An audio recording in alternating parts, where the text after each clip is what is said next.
మనం చదువుతాము.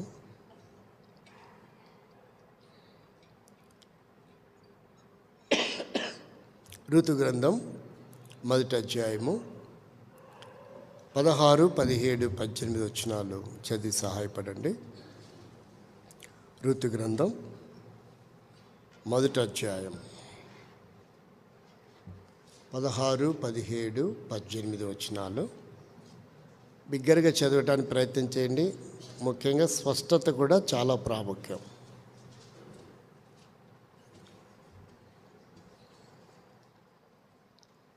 చదివి సహాయపడతారా? అందుకు రూతు, నా వెంబడి రావద్దనియు నన్ను విడిచిపెట్టమనియు నన్ను బ్రతిమాలు కొనవద్దు. నీవు వెళ్ళి చోటికే నేను వచ్చేదను, నీవు నివసించు చోటనే నేను నివసించేదను. నీ జనమే నా జనము, నీ దేవుడే నా దేవుడు. ప్రభు సహాయం కొరకై ప్రార్థన చేసుకుంటాం.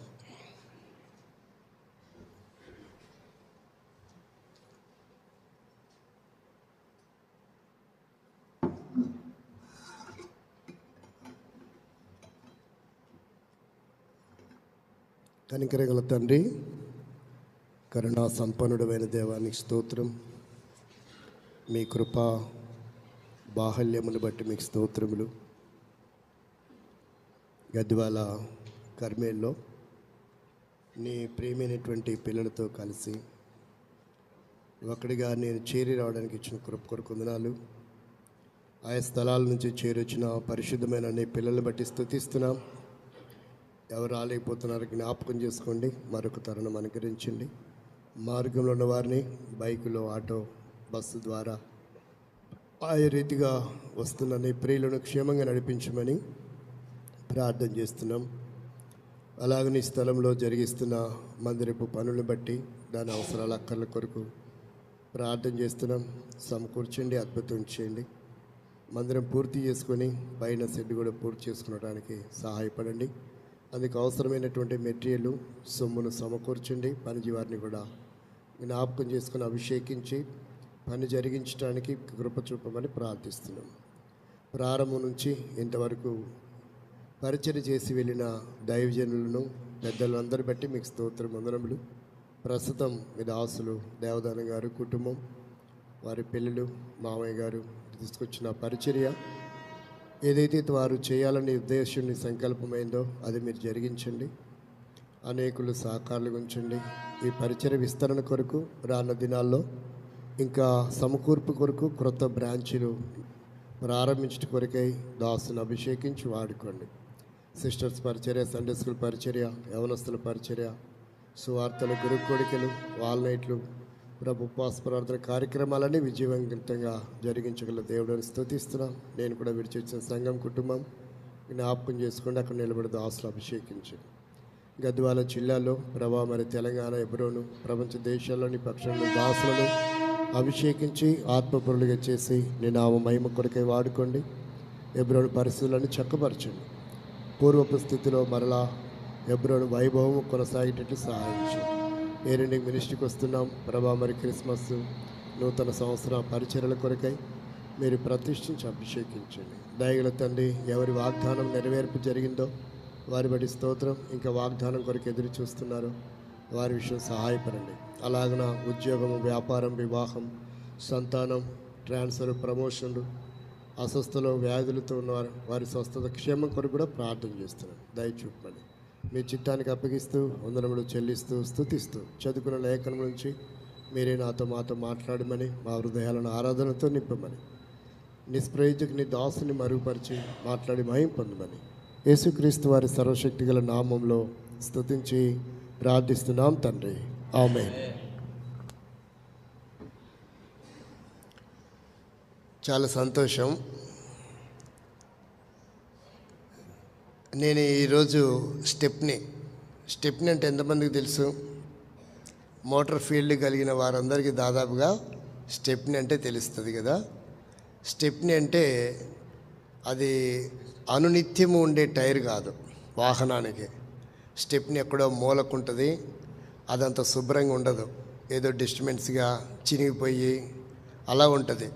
ఆ సమయం వచ్చినప్పుడు దాన్ని కొన్ని నిమిషాలు లేదా కొన్ని గంటలు మాత్రమే పెట్టి ఆ తర్వాత మరలా తీసి అక్కడనే దాన్ని ఉంచుతారు. అలాగే నేను ఇవాళ స్టెప్ని ఇక్కడ నిలబడేవారు ఎవరో నాకు తెలియదు, కాబట్టి కొద్ది నిమిషాలు మిమ్మల్ని చూస్తుంటే మంచి వక్తలు, విఘ్నులు, నేనేమో ఏ చదువు సందలేనటువంటి మొరటోని. కొద్ది నిమిషాలు దేవుని వాక్యాన్ని, అంటే దేవదానం గారు నిలబడమన్నారు కాబట్టి నిలబడిపోతే వారిని అగౌరవపరిచిన వారిని అవుతాను కనుక కేవలం నిలబడ్డాను అంతే. ఏదైనా బూతులు పదాలు కూడా ఉంటే మన్నించండి, ఎందుకంటే ఆంధ్ర లాంగ్వేజ్కి ఇక్కడికి కొంత డిఫరెన్స్ ఉంటుంది. కాబట్టి వీలైనంత వరకు అలాంటి పదాలు రాకుండా ఉండటానికి ప్రయత్నం చేస్తాను.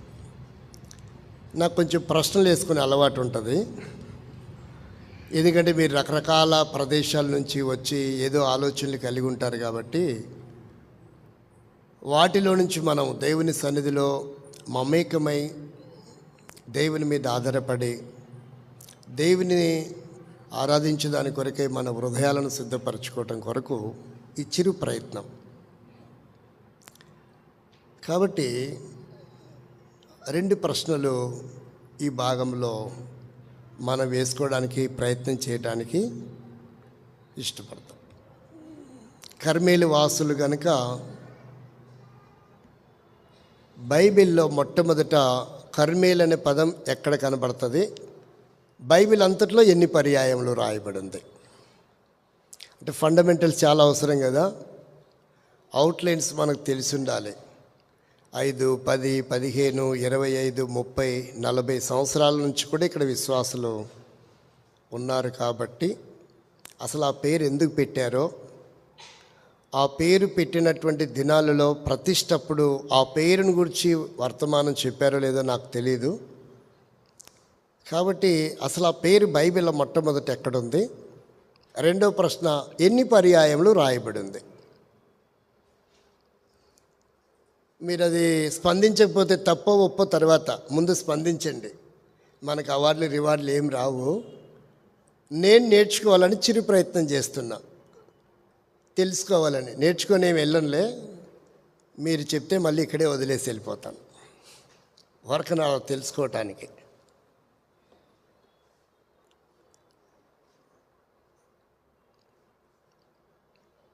కొన్ని బైబిల్ తెరిచినా చూడండి, మరి ఏం చేస్తాం చెప్పండి. మొదటి 18వ అధ్యాయం. క్వశ్చన్ మీరు కరెక్ట్గా వినట్లా. నిన్న సాయంకాలం నుంచి లేక మొన్న రాత్రి నుంచి దేవదానం గారు గ్రైండర్లు వేసి నన్ను తిప్పుతూ ఉన్నారు. క్వశ్చన్లోనే ఆన్సర్ ఉంటుంది, క్వశ్చన్లోనే ఆన్సర్ ఉంటుందని. అంటే వారికి నాకు 25 సంవత్సరాల క్రితం పరిచయము, దాదాపుగా 10-15 సంవత్సరాలు దూరం అయ్యాం. సడన్గా ఇక్కడ అర్ధంతరంగా నేను వచ్చాను. కర్మేల్ అనే పదం బైబిల్లో మొట్టమొదట ఎక్కడుంది, ఎన్ని పర్యాయాలు ఉంది? ఆలస్యం అవుతుంది కాబట్టి అరే పనికి మనలోడు అదేదో నువ్వే చెప్పి తగలాడి సావరాదు, టైం వేస్ట్ అవుతుంది అనిపిస్తుంది కొంతమందిని చూస్తుంటే. యెహోషువ గ్రంథం 12వ అధ్యాయము 22వ వచనములో కర్మేల్ అనే పదం మొట్టమొదట బైబిల్లో మనకి ఇక్కడ కనపడుతుంది. ఒకసారి చదువుతారా?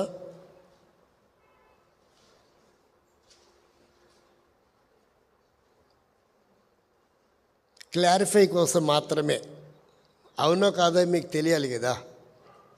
ఇంకా తర్వాత కాలంలో నాలాంటి పనికిమాలోడు ఎవడైనా వస్తే మీరు జాగ్రత్త పడతారన్న ఉద్దేశంతోనే, మీకు తెలియదని కాదు. ఏదైతే మీ జ్ఞప్తి నుంచి వైదొలిగిపోయిందో దాన్ని మరలా జ్ఞప్తి చేయటమే నా చిరు ప్రయత్నం. ఇప్పుడు చదవండి. యెహోషువ 12వ అధ్యాయము 22వ వచనం. 24 చదవండి, కొంచెం వాయిస్ పెంచి చదవండి. కర్మేలులో. కాబట్టి మొట్టమొదట కర్మేల్ అనే పదము ఎక్కడ రాయబడింది? అరిగిపోయిన రికార్డులాగా చెప్పబోకండి 18 అధ్యాయం రాజుల గ్రంథం అని. అసలు ఎక్కడ రాయబడిందో దాని మూలాలు మనం అధ్యయనం చేయటం చాలా ప్రామాణికం. బైబిల్లో 25 పర్యాయములు కర్మేల్ అనే పదం రాయబడి ఉంది. దాదాపుగా కర్మేల్ అనే పదం ఈ 3 అక్షరాల గురించి నేను కనుక కంప్లీట్ చేయాలంటే ఆ శీర్షికాన్ని లేక ఆ అంశాన్ని 750 వర్తమానాలు చెప్పాలి. అంటే ఒక అక్షరానికి 250 వర్తమానాలు ఉన్నాయి. అది పూర్తి చేయాలా, కర్మేల్ అనే పదం పూర్తి చేయాలంటే 750 వర్తమానాలు చెప్తే కానీ దాని భావం మనకు సారాంశం పూర్తిగా అర్థమవుతుంది. అందుకని దాన్ని టచ్ చేయడానికి ఇష్టపడట్లేదు. నేను ముందుకు సాగి వెళ్తాను. ఇప్పుడు మరొక ప్రశ్న ఏంటంటే, ఋతు గ్రంథం నా మొదటి అధ్యాయము 16, 18 చదివాం కాబట్టి ఆరాధన కొరకు ఏం వాక్యము ధ్యానం చేస్తామని మీకు అనిపించింది? ఇది రెండవ ప్రశ్న. ఋతు గ్రంథం మొదటి అధ్యాయము 16 నుండి 18 ఈ 3 వచనాలు మనం చదివాం కదా. ఆరాధన కొరకై ఏ భాగము నుండి మనం ధ్యానం చేయబోతున్నాము మీకేమనిపించింది? మీ దేవుడైనా మన సహవాసానికి ఉన్న అలవాటు ఏంటంటే నిలబడిన వ్యక్తే మాట్లాడాలి, కూర్చున్న వాళ్ళు మాట్లాడకపోయినా వినకపోయినా నిద్రపోయినా ప్రాబ్లం లేదు అనుకోబోక. నా స్థితి అది కాదు. మనం ప్రభుతో మమేకమై ఉండాలి. ఇది ఆత్మ సంబంధమైన పాఠశాల. మందిరం అంటే అర్థం ఏంటిది? భౌతిక సంబంధమైన పాఠశాలలో భూమి మీద జీవించే దాని కొరకై సర్టిఫికెట్ సంపాదించి ఉద్యోగం పొంది మంచి హోదాలో స్థలాలు, పొలాలు, ఇల్లు, భవనాలు కొని శరీరం ముగించుకుంటాం.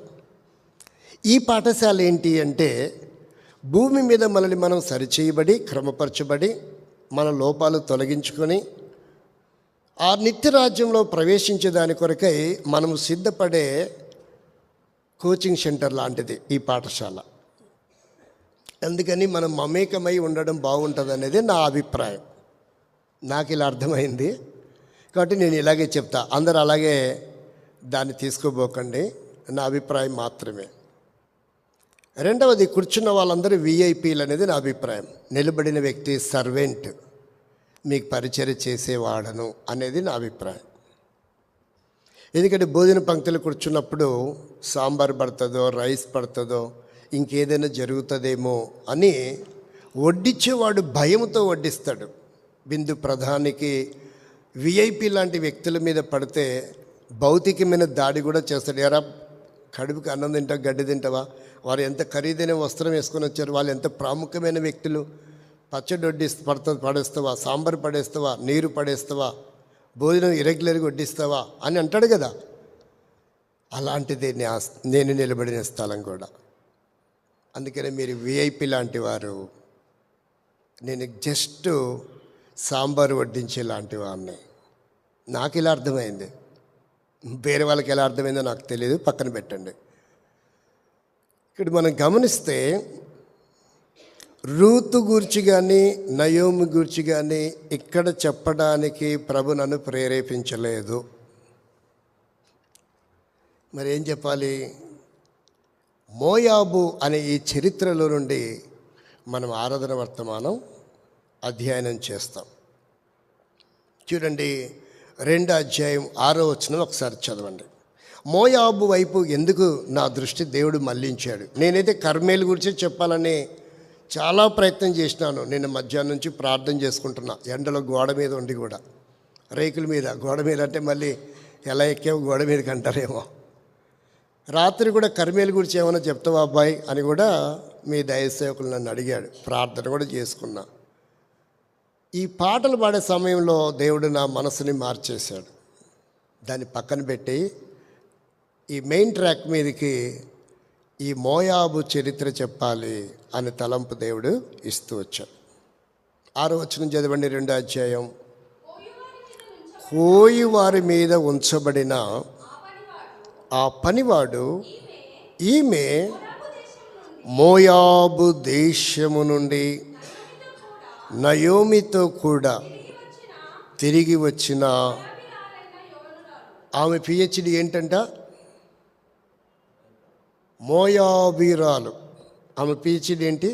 పరిశుద్ధాత్ముడు ఆమె గురించి ఏమని రాయించాడు? మోయాబీరాలు, మోయాబు దేశం నుండి వచ్చిన మోయాబీరాలు. కాబట్టి అసలు మోయాబీలు అంటే ఎవరు? బైబిల్లో చాలామందికి డౌట్ వచ్చింటుంది. యెబూసీలు, గెర్గాసీలు, పెరిజ్జీలు, ఎత్తీలు, ఇవ్వీలు, అమోరీలు, ఎదోమీలు, మోయాబీలు, అసలు వీళ్ళెవరో హెబ్రోను సహవాసంలో కాన్వకేషన్స్ కాలంలో కూడా బోధించారో లేదో నాకు తెలియదు. యూత్ క్యాంపులో దాదాపు 12-15 వేల మంది కూడా వెళ్తున్నారు. అక్కడ కూడా బోధించారో లేదో నాకు తెలియదు. కానీ ఈ విషయాలు కనుక మీరు అడిగితే, ఈ జాతుల చరిత్ర ఏంటి అని మా మందిరానికి వచ్చి సండే స్కూల్ పిల్లల్ని అడిగిన అనర్గళంగా చెప్తారు. బైబిల్లో ఎప్పుడు కూడా పుట్టినరోజుకి సువార్త, పెళ్లి రోజుకి సువార్త, మందిర ప్రతిష్టకి సువార్త, ఇంటి ప్రతిష్టకి సువార్త, అన్నిటికీ సువార్తనే. మరి ఇంత పెద్ద బైబిల్లో 45 మంది భక్తులతో 1600 సంవత్సరాలు దేవుడు రాయించి పెట్టిన వాక్యం అంతా ఏం చేద్దాం? అన్నిటికీ సువార్త, సువార్త, సువార్త. కాబట్టి ఈరోజు సబ్జెక్టు మరుగైపోతుంది. స్పెషల్ స్పీకర్స్ ఏమో మన సహవాసంలో ఉద్యోగస్తులు, వ్యాపారస్తులు, ఇంజనీర్లు, డాక్టర్లు, లాయర్లు, పిహెచ్డి చేసిన వాళ్ళు, సైంటిస్టులు. సేవకుడు మరుగైపోతున్నాడు. మంత్రాలు పూజారి మాత్రమే చదువుతారు. రాష్ట్రపతి వస్తే చదవనివ్వరు. ఇస్లామీలో వెళ్ళి చూస్తే ముల్లాలు, మౌలానాలు, మస్జిద్లో ఇమాములు మాత్రమే ప్రయారిటీ ఉంటుంది. ప్రధానమంత్రి వచ్చినా కూడా అక్కడ అవకాశం ఇవ్వరు. ఏమో నాకు తెలీదు, ఎందుకని అడగబోకండి. మన సహవాసంలో స్పెషల్ స్పీకర్ ఎవరంటే సేవకుడు కాదండి. ఎందుకో కూడా నాకు తెలియదు. అలాంటి నన్ను అడగబోకండి, నేను నాయకుడిని కాదు. మీరందరూ ఎస్టార్డినరీ అయితే నేను జస్ట్ ఆర్డినరీ. అందువల్ల అంత లోతుగా నేను అధ్యయనం చేయలేను. ఇక్కడ మనం గమనిస్తే అసలు ఈ మోయాబీలు ఎవరు? మోయాబీల గురించి బైబిల్లో మోయాబు మీద నేను చెప్పి విసిరేస్తా, నా కాళ్ళు కడుక్కునే పల్లెము, ఇలాంటి కొన్ని విచిత్రమైన పదాలు రాయబడి ఉన్నాయి. అసలు ఈ మోయాబుకి నీకు, ఈ మోయాబుకి నాకు, ఈ మోయాబుకి మనకు ఉన్న ఆ అభినవ సంబంధం ఏంటి? అది తెలుసుకున్నప్పుడే మన ఆరాధన దేవుడు ఆగ్రహించేవాడుగా ఉన్నాడు. రండి మనము దేవుని వాక్యాన్ని ఆ కోణంలో మనము అధ్యయనం చేయడానికి ముందుకు వెళ్దాం. ఈ మాటలు కొంచెం కఠినంగా ఉండొచ్చు మీకు. ఎటకెలకు త్రికరణ అంతఃకరణ శుద్ధితో, సదుద్దేశంతో, సద్భావముతో మీరు వీటిని చిత్తగించాలని ప్రభునామములో విన్నవించుచున్నాను. ప్రియ సహోదరి సహోదరులారా, అసలు ఈ మోయాబు ఎవరు? మొదటిది, వాయు వరుస లేకుండా పుట్టిన ఒక జనాంగం. వాయు వరుస లేకుండా పుట్టిన ఒక జనాంగం. రెండవది, ఈ మోయాబీలు బహు భయంకరమైనటువంటి వారు. ఈ మోయాబీని గురించి దేవుడు ఏమని జ్ఞాపకం చేస్తున్నాడో మనం ఒకసారి ఆ క్వశ్చన్ చదివి ముందుకెళ్దాం. ద్వితీయోపదేశకాండం 23వ అధ్యాయము ఒకసారి 3వ వచనాన్ని చదువుతారా? అమోనీయుడే కానీ, మోయాబీయుడే కానీ యెహోవా సమాజములో చేరకూడదు. వారిలో 10వ తరము వారు కూడా ఎన్నడూను యెహోవా సమాజములో చేరకూడదు. ఇప్పుడు అర్థమైందా? మోయాబీలు అనే వీరి స్వభావం ఏంటి అంటే, దేవుని ప్రజలతో కానీ లేక దేవుని ఆలయంలోని కానీ ప్రవేశించే అర్హత, ఆ సమాజంలో చేరే అర్హత కూడా లేనటువంటి వారు. కాబట్టి ఇలాంటి మోయాబీరాలు ఎక్కడికి వచ్చిందంట? ఇశ్రాయేలీల సర్వ సమాజంలోనికి. యేసుక్రీస్తు శరీరధారిగా ఈ భూమి మీదకి వచ్చిన భూభాగంలోనికి చేరొచ్చింది. అర్థమవుతుందండి? మోయాబీలు ఎలాంటి వారంట? కనీసం సమాజంలో కూడా చేరడానికి అనర్హులు. రెండవది, దేవుని మందిరంలో చేరడానికి కూడా అనర్హులు. మూడవది, అతి పవిత్రమైనటువంటి భూభాగమైన బెత్లెహేములో ప్రవేశించడానికి కూడా అనర్హులు. అలాంటి మోయాబు స్త్రీ ఇక్కడికి వచ్చేవరకే అది ఆశ్చర్యకరమైనటువంటి సబ్జెక్టు. అందుకనే పదే పదే ఏమని వాడుతున్నారంటే మోయాబీరాలు, మోయాబీరాలు, మోయాబీరాలు. ఇక్కడ మోయాబీరాలైన రూతు నీకు నాకు సాదృశ్యంగా ఉంటే, బోయజు మన ప్రభువైన యేసుక్రీస్తుకు సాదృశ్యంగా ఉన్నాడు. ఆ పొలము కర్మేలుకి సాదృశ్యంగా ఉంది. ఆ బెత్లెహేమైన భూభాగము అది పరలోక రాజ్యానికి సాదృశ్యంగా ఉంది. అంటే ఆమె మరణానికి పాత్రురాలు. అలాంటి స్త్రీ యథేచ్ఛగా ఎంతో విశిష్టత కలిగినటువంటి ఆ క్షేత్రములోనికి, ఆ సంఘములోనికి, పొలం అంటే సంఘం అని చెప్పాం, ఆ పొలములోని సంఘములోనికి అక్కడున్నటువంటి ఆ పరమ బోయాజుతో సహవాసం ఎలా ఏర్పడింది, అది అధ్యయనం చేయడమే ఆరాధన. కాబట్టి ఇక్కడ మనం గమనిస్తే మోయాబీల గురించి ఒక 2 మాటలు మనం చూస్తాం. నా సమయం అంత సరిపోదు.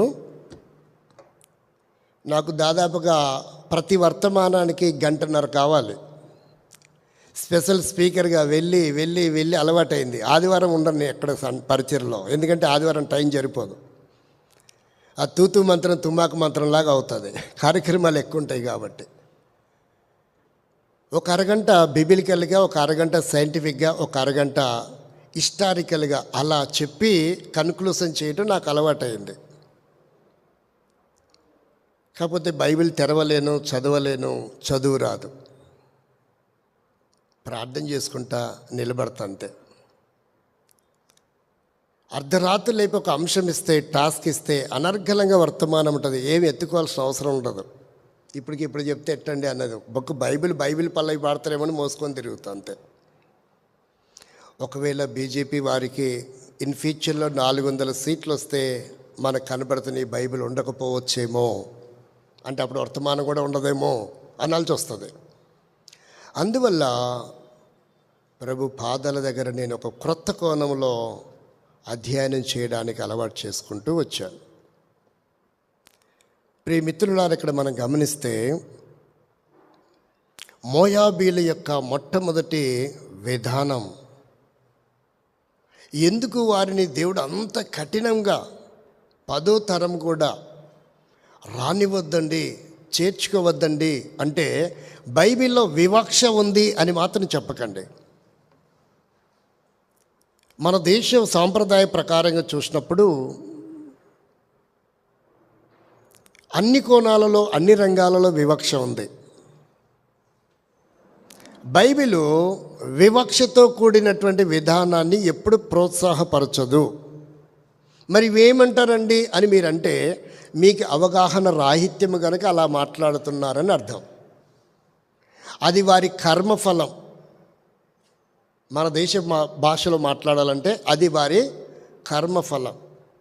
బైబిల్ భాషలో మాట్లాడాలంటే ఎవని క్రియలను బట్టి వాడు ఏం పొందుతున్నారు?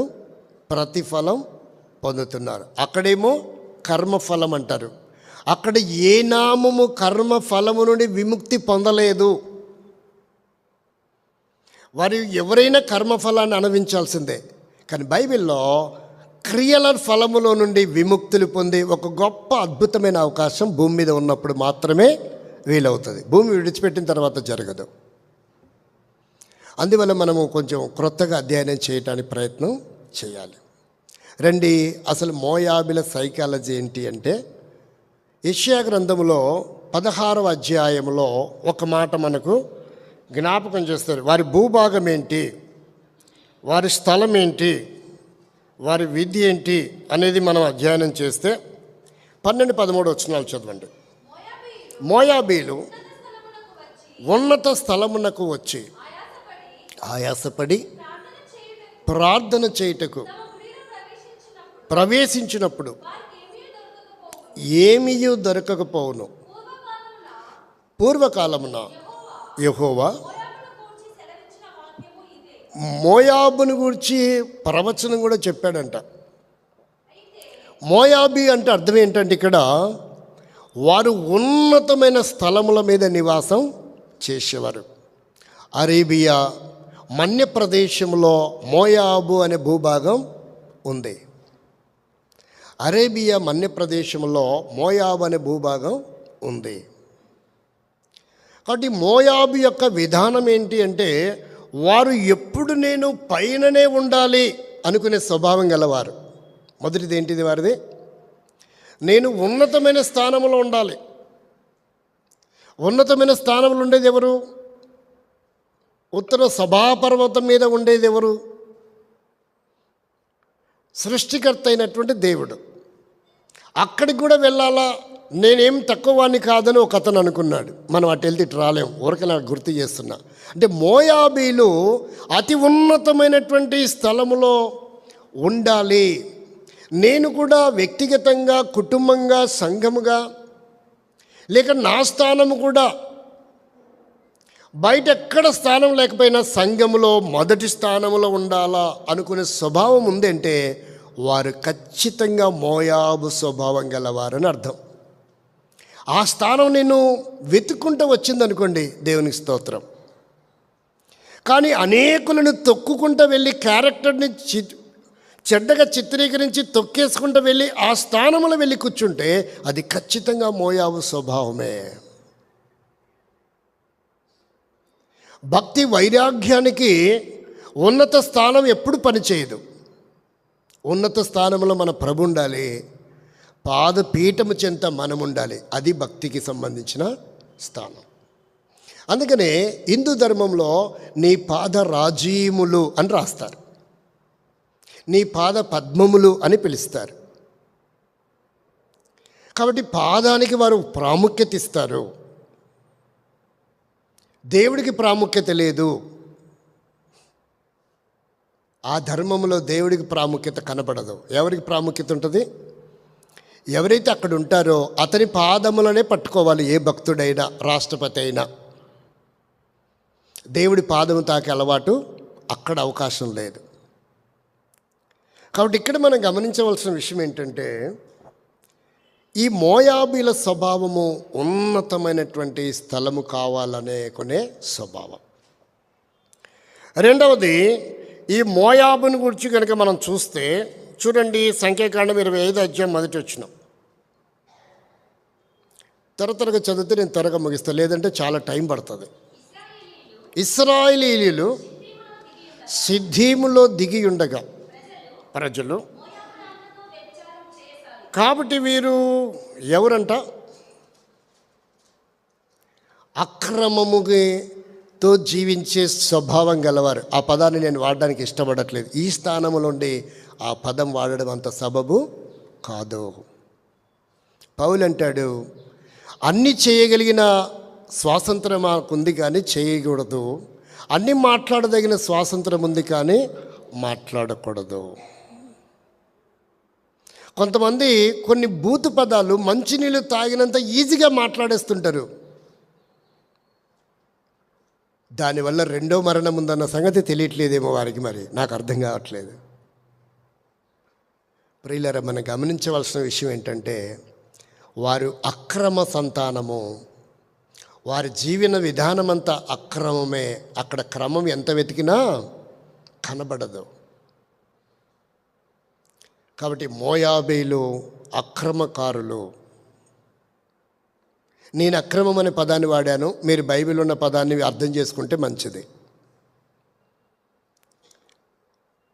బైబిల్లో క్రొత్త నిబంధనకి పాత నిబంధనకి వ్యత్యాసం ఉంది. పాత నిబంధనలో ఆ పదము ఎందుకు వాడారంటే భౌతికంగా వాడలేదు, అది అలంకారంగా వాడబడింది. జీవము గల దేవుని సేవించకుండా వేరే ఏ దాన్ని సేవించినా దానికి వాడిన పదం ఏంటి? ఆ పదం. మరి క్రొత్త నిబంధనలో దాన్ని ఎలా అర్థం చేసుకున్నారు? మత్తయి సువార్త 5:28 ఇంకా క్రొత్తగా చెప్పాడు యేసుక్రీస్తునాథుడు. మత్తయి సువార్త 5:28 నేను మీతో చెప్పున్నది ఏమనగా, పురుషుడైనా స్త్రీ అయినా అప్పుడే డ్యాస్, అప్పుడే డ్యాస్ అంట. ఎక్కడ? ఆ కార్యము హృదయంలో జరిగిపోతుంది. ఒకవేళ ఇదంతా భౌతికంగా జరిగి పట్టుబడి ప్లాన్ చేసి క్రియాశీలకమై అత్యాచారం చేయబడి ఎఫ్ఐఆర్ నమోదు చేయబడి కోర్టుకు వెళితే కోర్టులో ఉన్నటువంటి ధర్మాసనం ఏమంటుందంటే, ప్రత్యక్ష సాక్షి ఎవరైనా ఉన్నారా? ఉంటే చెప్పు. ఒకటి. లేదనుకోండి, లాయర్ అంటాడు, ఎక్కడ స్పర్శ జరిగింది మొట్టమొదట, అసలు ఏం చేశాడు? వాడికి అరికాల్లో కూడా మెదడు లేదు. వాడి న్యాయశాసనం సంగతి పక్కన పెడదాం. అదే స్థానంలో తన సొంత కూతురుంటే లాయరు అలా ప్రశ్నిస్తాడా ఆ బాధితురాలుని? చెప్పరేంటి? ప్రియులారా, గమనించండి. నీ లా అండ్ ఆర్డరు, నీ శాసనాలు మానవుడి మనోభావాన్ని దెబ్బతీయటానికి కాదు, మానవుడి హక్కులని సంరక్షించటానికి లా అండ్ ఆర్డర్ అయినా శాసనమైనా ఉండేది. నాకు ఇలా అర్థమైంది వాక్యం. ఇండియన్ పీనల్ కోడ్కి ఎలా అర్థమైందో నాకు తెలీదు. మన దేశంలో గాంధీ ఆలోచన, అర్ధరాత్రి ఆడకూతురు ఒంటరిగా తిరిగి ఏనాడైతే తిరుగుతుందో ఆనాడు స్వాతంత్రం వచ్చింది అని అర్థం. ఈనాడు ఢిల్లీలో పగలు తిరగడానికే వీల్లేదు. సో దీన్ని బట్టి చూసే స్వాతంత్రం వచ్చింది అని నేను నమ్మలేకపోతున్నా. ప్రియమైన మిత్రులారా, మనం గమనించవలసిన విషయం ఏంటంటే, ఈరోజు ఎంతటి వివక్ష అంటే, సుప్రీంకోర్టు చీఫ్ జడ్జిస్ అయిన బిఆర్ గవాయ్ మీదకే పాదరక్షలు విసిరివేయబడ్డది అంటే ఈ దేశంలో ఎంత వివక్ష ఉందో ఒకసారి మిత్రులు, వక్తలు, విఘ్నులు మీరు అర్థం చేసుకోవాలి. ఇక సాధారణమైన పౌరుడి పరిస్థితి ఏంటి? ఈ రాజ్యాంగం ఏం చేస్తుంది? ఈ లా అండ్ ఆర్డర్ ఏం చేస్తుంది? ఈ ధర్మాసనం ఏం చేస్తుంది? ఇవన్నీ వారి అవసరతలు తీర్చుకొని హోదాలో ఉండి సమసమాజన స్థాపన చేయటానికి కాదు అని నాకు అనిపిస్తున్నాయి. కాబట్టి ఇక్కడ మనం అర్థం చేసుకోవడానికి ప్రయత్నం చేస్తే, ఇలాగను పరిశీలించినప్పుడు, ఈ భూభాగాన్ని గురించి ఆలోచిస్తున్నప్పుడు, నేను 1982 లేక 83లో మొట్టమొదట నేను గద్వాల్ వచ్చాను. ఆ రోజు నేను తెలుసుకున్న విషయాలు ఏంటంటే, ఈ గద్వాల్ అనే సంస్థానము ఒక ప్రత్యేకమైనది, నిజాం పాలనలో కూడా ఉండేది కాదు. 1712 నుండి 1962 వరకు, దాదాపుగా 48 వరకు ఒక సపరేట్ భూభాగంగా ఉండింది. పూడూరు రాజధానిగా కోటగా ఉండి, ఆయన పేరు నల్ల సోమనాద్రి సంథింగ్ ఏదో, ఆయన దీన్ని పాలన చేస్తూ వచ్చాడు. ఆ తర్వాత అది భారతదేశంలో విలీనమైనటువంటి విధానం, దాని నిర్మాణ సమయంలో అలా జరిగిందని చెప్పి అక్కడ చెన్నకేశవ ఆలయం నిర్మించటం, 1962లో కాలేజీ నిర్మాణం చేయటం, దీనికి ఒక విచిత్రమైనటువంటి విధానంలో సంవత్సరారెడ్డి, భరతసింహారెడ్డి గారి కాలంలో ఇత్తనమేస్తాం మేము ఇక్కడి నుంచి డబ్బు అనే విధానం, వారి చేతిలో ఈ కాన్స్టెన్సీ కొంతకాలం ఏలుబడి చేసిన విధానం, ఆ తర్వాత అరుణమ్మ గారు, ఇవన్నీ మీ అందరికీ విదితమే. నేను ఎక్కడో విజయవాడలో ఉంటాను, కానీ నా ఆలోచనలు వేరుంటాయి. సత్యం అనేది ఒక సబ్జెక్ట్ అనేది నువ్వు తెలుసుకొని ఉండాలి. నాకు అవసరం లేదనుకుంటే బుద్ధిహీనుడవు, బుద్ధిహీనురాలం అవుతాం. ఎప్పుడు ఏ విషయం మనకు అవసరం పడుతుందో తెలియదు. గ్రూప్స్కి ప్రిపేర్ అయ్యేటప్పుడు మాత్రమే కాదు, ప్రతిదీ మనం కలిగి ఉంటే ఎగ్జామ్ రాసే సమయం చాలా ఈజీగా ఉంటుంది. అప్పుడు వెళ్ళి బట్టి పెట్టడం వల్ల ప్రయోజనం లేదు. మన రాష్ట్ర హిస్టరీ తెలుసుకోవాలి, మన దేశ హిస్టరీ తెలుసుకోవాలి, ప్రపంచ హిస్టరీ కూడా తెలుసుకోవడం అవసరం. కాబట్టి ఇక్కడ మనం గమనిస్తే ఈ దేవుని వాక్యం చూస్తూ ఉంటే నిజంగా ఇక్కడ కర్మేల్ అనే నామకరణంతో ఒక మందిరం విరాజిల్లటం అనేది కూడా చాలా ఆశ్చర్యం. ఇప్పుడు డిస్టిక్ హెడ్ క్వార్టర్ అయింది కాబట్టి ఒక 35-40 మందిరాలు కూడా బ్రాంచీల్లో కర్మేలకు ఉండడం కూడా అవసరం అనిపిస్తుంది. ఐజీ అనేది 3 రాష్ట్రాలకి సరిహద్దులో ఉంది, తెలంగాణకి, కర్ణాటకకి, ఏపీకి. కానీ అక్కడ మన పరిచర్య అంతగా రాణించలేకపోయిన కారణం ఏంటో తెలియదు మరి నాకు. ప్రియమైన వారలారా, ఇక్కడ మనం గమనిస్తే నాకు నదీ స్నానం ఆచరించడం బాగా అలవాటు ఉండేది. అందువల్ల ఆ కాలంలో జూరాల డ్యాంలో స్నానం ఆచరించడానికి, ఆ తర్వాత బీచ్పల్లిలో స్నానం ఆచరించడం కోసం నేను అలా ప్రయాణాలు చేస్తూ వచ్చాను. యేసు నమ్మానని మా వాళ్ళు తద్దనం పెట్టి వెలివేశారు అనుకోండి, అది వేరే విషయం. ఫలానా జాతి వాళ్ళ దేవుని నమ్మామని. కాబట్టి ఇక్కడ మనం గమనించవలసిన విషయం ఏంటంటే, ఈ మోయాబీలకు మొదటిది వాయు వరుస లేకుండా పుట్టారు, రెండవది ఉన్నతమైన స్థలం మీద నివాసం చేయాలనుకున్న అలవాటు ఉంది, మూడవది వారు దైవ ప్రత్యక్షత కలిగిన వారిని నాశనం చేయడానికి కంకణం కట్టుకున్నటువంటి ఒక జాతి. సిద్దీము లోయలో ఏం చేశారంట, 23,000 మంది. అక్కడ ఏమీ దండయాత్ర జరగలేదు, గజనీ మహమ్మద్ దండయాత్ర కూడా జరగలేదు. అక్కడ అశోకుని పాలన కూడా లేదు, గ్రీక్ వీరుడు కూడా జయించలేదు. కానీ ఎన్ని వేల మంది హతమయ్యారు? 23,000 మంది హతమవుతూ వచ్చారు. అంటే వారు అనేకులని జీవన విధానం, జనజీవన స్రవంతిలో ఈ ధరణి మీద లేకుండా చేయడమే వారి విధానం. అంటే నాశనం చేయడానికి వారు కంకణం కట్టుకున్నటువంటి వారు మోయాబీలు. ఆ తర్వాత చివరిది వారు మోయాబీలు ఎవరంటే చూడండి, ఇంకేం నాకు సమయం సరిపోదు. 2వ అధ్యాయం ద్వితీయోపదేశకాండం 2వ అధ్యాయంలో 9-10 వచనాలు చదవండి, నేను ముగిస్తాను.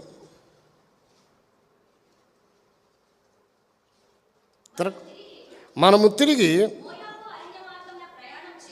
మోయాబు అరణ్య మార్గమున ప్రయాణము చేయుచుండగా యెహోవా నాతో ఇట్లనెను, బాధింపవద్దు, చేయవద్దు.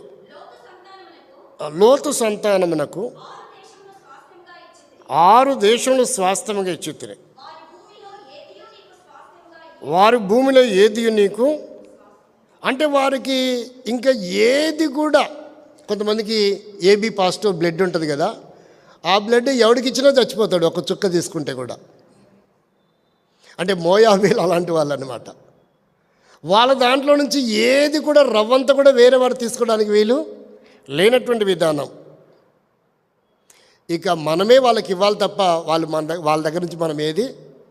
కొంతమంది అంటారు కదా, మీ ఇంటికి వస్తే ఏం పెడతావు, మా ఇంటికి వచ్చేటప్పుడు ఏం చేస్తాం. మరి ఇక్కడ వాడతారు లేదో తెలీదు. ఇలాంటి విషయాలు మన్నించాలి. మీకు అవసరం లేకపోతే దాన్ని వదిలేయండి, అవసరమైన దాన్ని తీసుకోవడానికి ప్రయత్నం చేయండి. మోయాబీల గురించి చూస్తే యెషయా గ్రంథం 16వ అధ్యాయం 6వ వచనంలో, లేదా 48, ఇర్మియా 29, 30 చదవండి.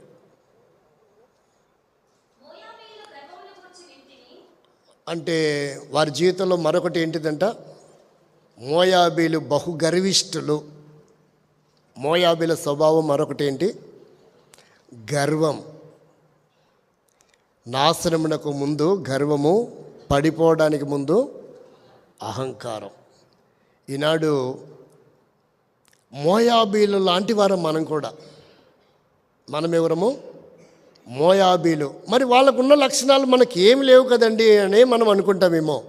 వారికున్న లక్షణాల్లో పుష్కలంకంగా ఉన్నాయి మనలో కూడా లక్షణాలు. అవి ఈరోజు కూడా విరాజిల్లుతూనే ఉన్నాయి అంతర్గతంగా. ఈరోజు కూడా ప్రభు బల దగ్గరికి వెళ్ళేటప్పుడు కూడా ఉన్నాయి.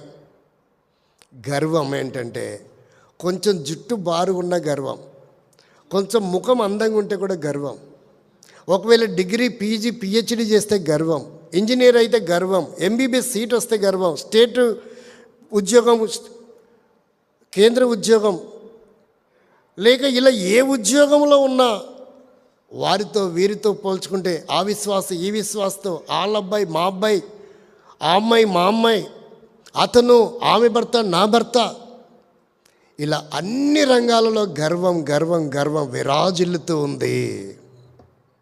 అంటే ఈ గర్వంతో ఉన్నామంటే మనం ఎవరం? మోయాబీలం అని అర్థం. కొంచెం ఆరోగ్యంగా ఉన్నా వారిని పోల్చుకున్నప్పుడు గర్విస్తాం, అది మోయాబు స్వభావమే.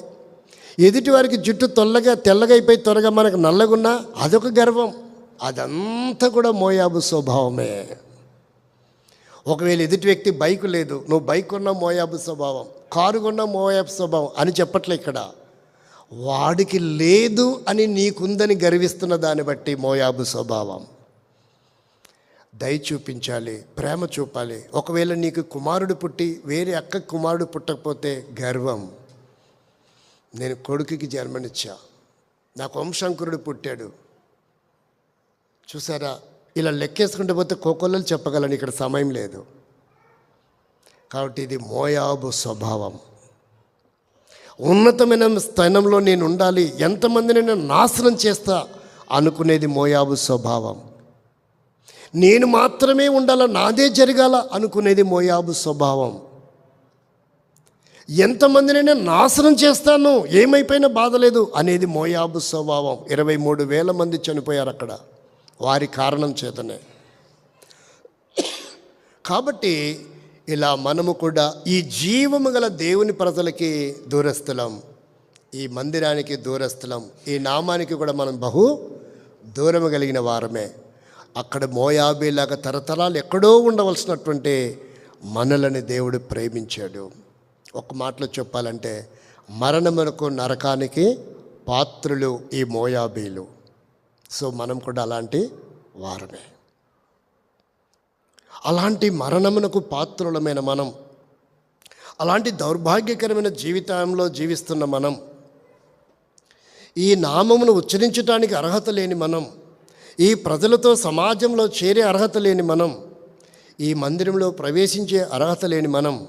ఇక్కడ గర్భాలయం లేదండి, ఇక్కడ ఏ ఆలయం లేదు, గర్భాలయం లేదు, ఇక్కడ ఫుల్పీటి కూడా అంత ప్రాముఖ్యత లేదు. కాకపోతే ఏంటంటే కూర్చున్న వాళ్ళకంటే కొంచెం ఎత్తుగా ఉండాలి కాబట్టి నిలబడడానికి ఇది కట్టారు తప్ప ఇది అంత పవిత్రమైన పుణ్యక్షేత్రం ఏమీ కాదు. పవిత్రమైన పుణ్యక్షేత్రం నీ హృదయమే దేవుడికి. దాన్ని మించిన పుణ్యక్షేత్రం మరొకటి లేదు ఈ విశ్వంలో.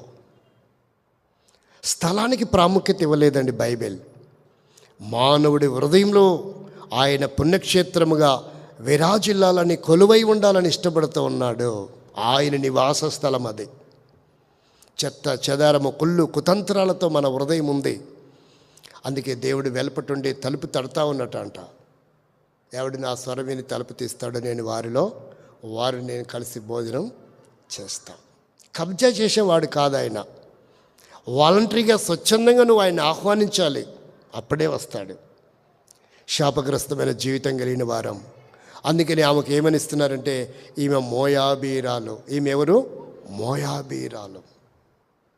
అయితే ఆమె ఒక అద్భుతమైన నిర్ణయం తీసుకుంది. 14 వచ్చిన చదవండి, మొదటి అధ్యాయంలో. నేను 2 మాటలు చదివి ముగిస్తాను, త్వరగా చదివితే ఆపేస్తాను. వారు ఎలుగెత్తి ఏడవగా అత్తను ముద్దు పెట్టుకొని, ఒకటి రూతు ఆమెను ఏం చేసింది? ఎప్పుడైతే హత్తుకొనిందో, మనం ఎప్పుడైతే హత్తుకుంటామో ఇక్కడ ఒక విశిష్టతలోనికి మన జీవితాలు రాబోతున్నాయి. మోయాబు స్వభావం నుండి మనం వెంటనే రూపాంతరం చెందబోతున్నాం. చూడండి ఏమని చెప్తున్నాడో.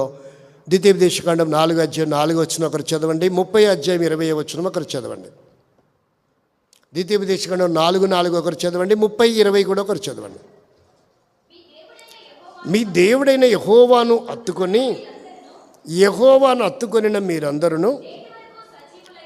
కాబట్టి ఎప్పుడో మనం అగ్నికి ఆహుతి కావలసినటువంటి వారం, మన పాపముల చేత, అపరాధముల చేత, మోయాబు స్వభావముల చేత. కానీ నేటికి మనం ఇంకేమై ఉన్నామంట? సజీవుల లెక్కలో ఉన్నాం. అందుకే ఈ కర్మేల్లోకి ఈ నవంబర్లో కూడా, ఈ ఆదివారం కూడా మనం చేరి రాగలిగాం. ఇప్పుడు ద్వితీయోపదేశకాండం 30:20 చదివితే ఆ క్రింద భాగం చదవండి. పైనంతా చాలా సమయం, టైం వేస్ట్ అవుతుంది. నీ దేవుడైన యెహోవాను ప్రేమించి ఆయన వాక్యమును విని ఆయనను హత్తుకొనున్నట్లు. కాబట్టి ఇప్పుడు మనం ఎక్కడున్నాం? మరణంలో ఉన్నామా, జీవంలో ఉన్నామా? జీవములోకి వచ్చాం. పునరుత్థానము నేనే, జీవమును నేనే. అందుకనే ఈ లోకములో మానవ సమాజం అంతా కూడా ఏమంటుందంటే, మృతాంగమయ్యా, మరణ ఛాయలో ఉన్నాం ప్రభు, జీవములోనికి దాటించు. ఆ జీవం ఎవరో తెలియదు ఈ విశ్వానికి. కానీ ప్రతి క్రైస్తవుడికి తెలుసు ఆ జీవం ఎవరని. ఆయనలో జీవముండెను, అది లోకమునకు వెలుగై ఉండెను. ఆయన ఒక్కడు మాత్రమే జీవాధిపతి, జీవము కలిగిన వాడు అనిపించుకునే అర్హత. ఇంక ఈ లోకంలో ఏ నామానికి అర్హత ఆపాదించలేం. ఉండొచ్చు కానీ ఆపాదించలేం. ఆయన ఒక్కడే జీవము కలిగినటువంటి వాడు. కనుక మరణము నుండి నేను మిమ్మల్ని జీవములోనికి దాటిస్తాను అంటున్నాడు. ఏమంటున్నాడు? వారికి రెండవ మరణం కూడా ఏమీ చేయలేదు. ఎవడు నా మాట విని దాని ప్రకారంగా జీవిస్తాడో వాడు బండ మీద ఇల్లు కట్టుకున్నటువంటి వాడు. ఇంకా వాడిని మరణం ఏమీ చేయలేదు. రెండో మరణం కూడా ఏమీ చేయలేదు. అది ప్రాముఖ్యం. మొదటి మరణం గురించి మాట్లాడట్లేదు ఇక్కడ. మరణం అనే పదాలు లోకములు వాడితే చావురుగా అంటారు. ఎందుకంటే భయం. ఆ డిక్షనరీలో కూడా ఆ పదం లేకుంటే బాగుంటుంది అనుకుంటారు. అంత మాత్రం ఆ పదం జరగదు, ఆ జీవితంలో రాదా? మరణం అనేది ప్రతి మనిషికి తథ్యం, అది భౌతిక సంబంధమైనది. కానీ నేను తప్పించుకునేది ఏంటంటే, మోయాబు స్వభావంలో ఉన్న మనం ఆ రెండవ మరణాన్ని తప్పించుకోగలుగుతున్నాం యేసుక్రీస్తు ద్వారా. ఆయన హత్తుకున్నట్టు ద్వారా, ఆయనను హృదయంలో చేర్చుకున్నట్టు ద్వారా. ఆయన నీ కొరకు నా కొరకు 2025 సంవత్సరాల క్రితం ఈ లోకానికి అరుదించి మరణ ఛాయలో ఉన్న నిన్ను నన్ను విడిపించడానికి ఆయన మరణము చెందవలసిన అవసరం ఏర్పడుతూ వచ్చింది. ఈ లోకంలో రుధిరము చిందించవలసిన అవసరం ఏర్పడింది. అది యేసునాథుడికి మాత్రమే సాధ్యం. తద్రక్తం పరమాత్మైన బలిదాన పుణ్యయాగం. ఆ రక్తము భగవత్ స్వరూపుడై ఉండాలి, పుణ్యపురుషుడిదై ఉండాలి, దానముగా ఇవ్వబడినదై ఉండాలి. నీ కొరకు నా కొరకు ఏ మూల్యం చెల్లించలేకపోయినా యేసుక్రీస్తు ప్రభు ఈ మోయాబు లాంటి స్వభావం కలిగిన చేతులు కలిగిన మన కొరకై యేసు చేతుల్లో మేకులు కొట్టబడుతూ వచ్చాయి. మోయాబు లాంటి స్వభావం కలిగిన పాదము కలిగిన మన కొరకై పాదాల్లో మేకులు కొట్టబడాయి. మోయాబు లాంటి దేహం కలిగిన మన కొరకై ఆయన శరీరం నాగలి చాలబడి దునబడింది. మోయాబు లాంటి ఆలోచన కలిగిన మన కొరకై యేసుక్రీస్తు ముళ్ళ కిరీటము తల మీద పెట్టబడింది. మోయాబులాగా హృదయం ఒకటి కలిగి బయట ఒకటి మాట్లాడడం వల్ల యేసుక్రీస్తు డొక్కలో బల్లిపోటు పొడవబడుతూ వచ్చింది. పాముకైతే కూరలోనూ, తేలికైతే కొండిలో మాత్రమే విషయం ఉంది. మోయాబు స్వభావం గల నీకు నాకు మన దేహం నిలువెల్లా విషయమే. అసూయ, ద్వేషము, కుళ్ళు, కుతంత్రాలు, జలసి, స్వార్థము, ఇవన్నీ కలిగినటువంటి లక్షణాలు. ఎంతమంది నాశనం అయిపోయినా పర్వాలేదు అనుకునేది మోయాబు స్వభావం. కాబట్టి ఈ లక్షణాలున్న మనము మరణం తప్పించుకునే అర్హత లేనప్పుడు, దేవుని ఆరాధించి ఆ ప్రజలతో ఆ మందిరంలో చేరలేని వారముగా మనం ఉన్నప్పుడు, నీ కొరకై నా కొరకై ఆయన గవిని వెలుపట మనల్ని లోపల చేర్చడానికి, సమాజంలో, సంఘములో, ఆయన నిత్య రాజ్యంలో చేర్చడానికి ఆయన ఊరి వెలుపట, గవిని వెలుపట వెళ్ళి శాపగ్రస్తుడిగా శిక్షణ లభించి చివరి రక్తపట్టు దారపోసి చనిపోయి సమాధి చేయబడి మృత్యుంజయుడై తిరిగి లేచి ఆయన చేసిన ఒక అద్భుతమైన కార్యం ఏంటంటే, ఆయన ఏ యోగ్యత లేని మన కొరకై రెండు ఇవ్వాలనుకున్నాడు. ఒకటి, వెండి బంగారంల చేత మనం విమోచించబడలేదు, 1 పేతురు 1:18. రెండోదిగా చూస్తే యోహాను సువార్త 17వ అధ్యాయము 22వ వచనాన్ని ఒకసారి చదువుతారా? మనం ముగించుకుంటాం, ఆరాధనలోకి వెళ్తాం. 17వ అధ్యాయము 22వ వచనం. పాత నిబంధన చెప్తుంది, నా మహిమ నేను ఎవరికి ఇచ్చివాడను కాను. కొత్త నిబంధన ఏం చెప్తుందో చూడండి. ఆ జీవము గల దేవుడు, ఆ మహిమోన్నతుడైనటువంటి మహనీయుడు, విభుడు, విధాత అయినటువంటి సృష్టికర్త అయిన దేవుడు ఏమంటున్నాడంటే, నా మహిమను నేను వారికి ఇచ్చి తినే. ఒక ఎమ్మెల్యే ఎప్పుడు సీట్లో కూర్చోమని చెప్పడు పియున్ని, ఒక కలెక్టర్ కూర్చోమని చెప్పడు, ఒక హెడ్ మాస్టర్ కూర్చోమని చెప్పడు. కానీ ఇక్కడ సృష్టికర్త అయిన దేవుడు అంటున్నాడు, నా మహిమ నీకు కూడా, నా రక్తం ఇచ్చి నిన్ను కొన్నా, అంత మాత్రమే కాదు, నా మహిమ నీకు ఇవ్వడానికి కూడా నేను వెనుకాడడం లేదు. ఈరోజు ఈ స్థాయిలో నిన్ను నన్ను ఉంచటానికే మోయాబు నుండి ఆమెకు తీర్మానం కలిగి, నీ దేవుడే నా దేవుడు అనింది. ఈ అనుభవంలోకి వస్తే మనం కూడా ఆ మహిమ రాజ్యంలో ఆయనతో పాటు మనం ఉండబోతున్నాం.